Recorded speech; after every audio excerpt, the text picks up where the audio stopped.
खबर आपको देंगे। रवा माली साल के पहले 3 माह में के इलेक्ट्रिक पर हुकूमती वाजिबात में 11 अरब रुपए का इजाफा हो गया है। के इलेक्ट्रिक पर सितंबर 2025 तक विफाकी हुकूमत के वाजिबात 229 अरब रुपए तक पहुंच गए हैं।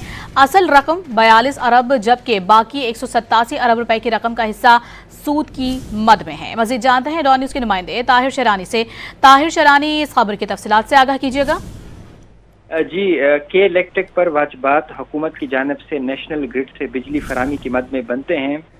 पावर डिवीजन की दस्तावेजात से मालूम होता है कि जून 2025 के मुकाबले जुलाई ta सितंबर 2025 के 3 माह के दौरान के इलेक्ट्रिक पर वफाकी हुकूमत के मजमूई वाजिबात 11 अरब रुपए बढ़ गए, जबकि सितंबर 2024 के मुकाबले में हुकूमती वाजिबात में 14 अरब रुपए का इजाफा बनता है।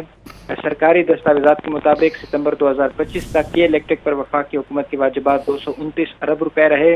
इसमें 42 अरब रुपए असल रकम जबकि बाकी मानदा 187 अरब रुपए की रकम सूद का हिस्सा कीमत में बनते हैं।